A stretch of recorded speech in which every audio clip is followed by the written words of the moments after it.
Good afternoon and welcome back to my second episode of Chris's Adventures with the Sleeve, if you can call them that. Today I've just had my pre-op assessment. I'm having my operation at Redditch Alexander Hospital, so I went there today for the pre-op.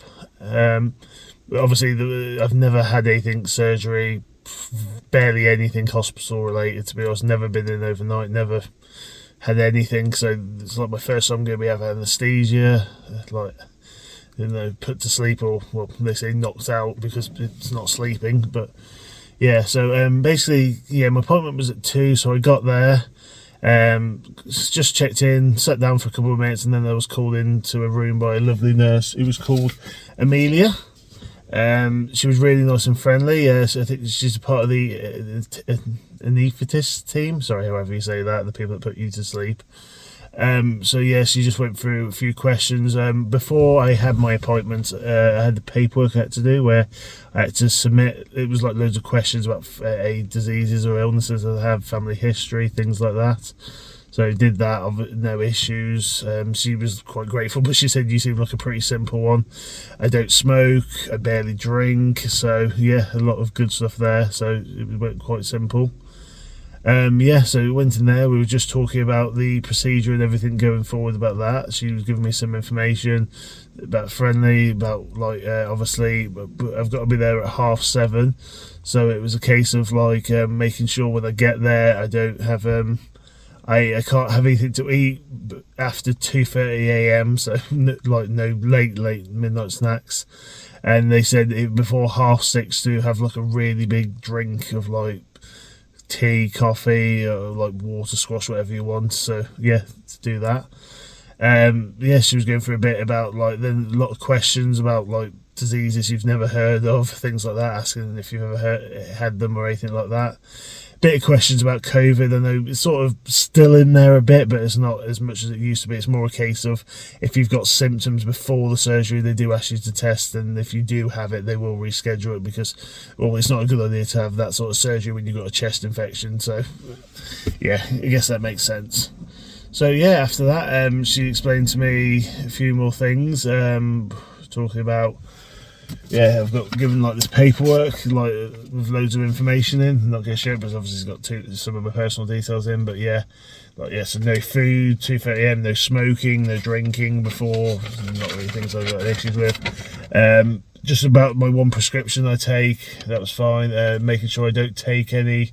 You're not allowed to take ibuprofen or naproxen 3 days prior to the surgery, and obviously if you plan to have a urgent vaccines or anything, they ask for it to be a week before or after the surgery at least. So if you're planning a flu jab or I guess anything like that, they ask for it not to be that close. So yeah, that was pretty much after that. Then she gave me my next appointment, which is just to have some bloods, and that is the Friday before my surgery. So my surgery is on the Monday and it's the Friday before, so the Friday I get back off holiday, so I just got to go in quickly to get some bloods ready for the actual surgery. So yeah, after that she sent back out, and then I had to wait in the waiting room for a bit.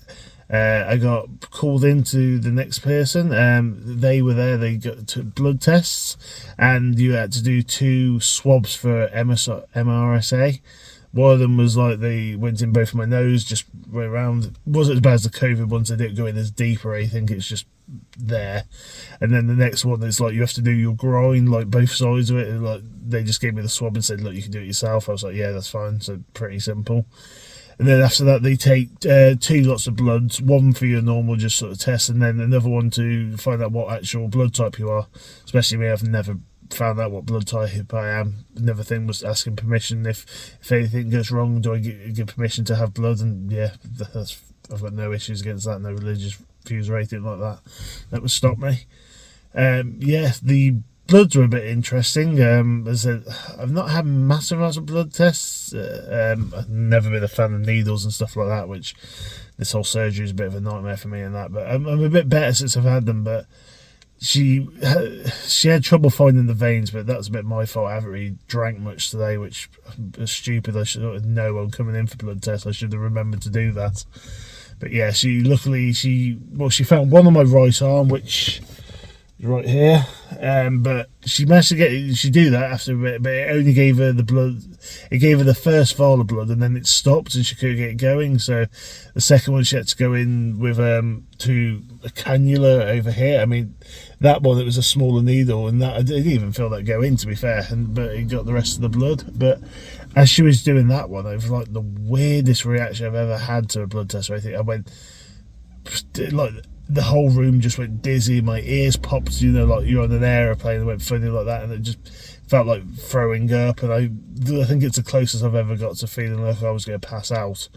And it was just, they sort of noticed that, I think, a bit, and they like said they got really pale and gave me a glass of water, but I just sort of wanted to stand up straight away. I just felt this horrible feeling. Again, like, yeah, I've never felt like that before with a blood test, so I don't know if it was a high or anything, but yeah.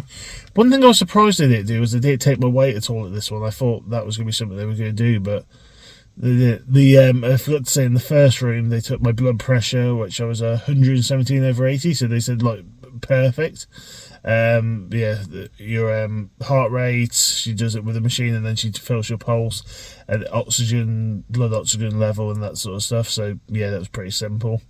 But yeah, as I said, I honestly thought they would take your weight at this one, but I guess it doesn't really matter to them. They had it recently, and then I guess they'll give it you at surgery or something. Obviously, I've got a week till I start my liver reducing diet, which I've had a bit of an update on that because I had a few questions about certain things I could eat. I talked to the specialist this week because there was like it's a bit what you can have if you different places online tell you different things, and because I don't really have milk or dairy, I was like, can I have these protein drinks instead? And like originally they were like no, but when I talked to her, I was like, well, the clear way, they're like no carbohydrates, no fat, which that's pretty much the diet. It's no carbohydrates and no fats. It's like a case of, but I was working out to be about 580 calories. I was like, I feel like that's really too low.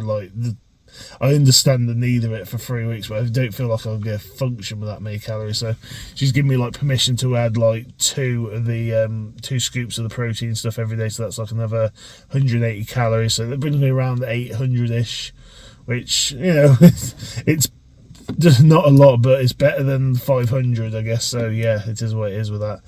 But yeah, and just getting ready for that. I can't say I'm excited for it, but at the same time I want to commit to it. My plan is to make sure I follow it to the T, because I understand how important it is to shrink that liver as much as possible in those 3 weeks, just so the surgeons can see what they're doing. And I'm going to be also, I'd rather the surgeons be able to see what they're doing than guessing or have to refuse it. That's sort of like my worst nightmare. So yeah, I'm going to do whatever I want, whatever it takes to get that done. Video wise, my sort of plan is I'm going to probably next Friday, before I start my liver diet, I'm going to do like a list of my biggest fears for like before the surgery, things about it and that, and then the idea being that like 6 months after the surgery I'm going to readdress it, and then like, how were these founded? Were any of these things actually true, or were they just in my head? And just sort of like a retrospective to see where I've come at that point. And then after that, I'll probably do one like in my first week of my liver reducing diet, because I imagine the first week's going to be the hardest. And then another one when I'm on holiday the last week of it. And then probably nothing then until my actual surgery date. And yeah, I'll try and do my best with that one. I don't know how much I'll be able to film before or after, because I don't know how out of it I'll be and stuff, but I'll try and update it the best I can and give information, and like said, it'd be interesting to see it. Like, yeah, but yeah, just playing the game now, enjoying I've got this sort of week now before the surgery. I'm not going to be bad, but there's like a few things, like I want to go out for a carvery one more time, or like a meal out, just a few things that I feel like it's going to be a lot harder for me to have again after, or at least to have properly. Obviously I understand I'll probably be able to have these things small, but like going everywhere, just having kids portions and stuff like that, so it's like a last farewell to that sort of life without going bad. I'm not going to like just be, I plan to eat good for my breakfast and dinner and lunch still, and not like snacking or anything on the evening, literally just having those meals. So if there's a meal I fancy next week, I'm just going to do that. So yeah, but apart from that, thank you all very much for your time, if anyone is watching. If not, see you in the future, Chris, and thank you all again. Bye.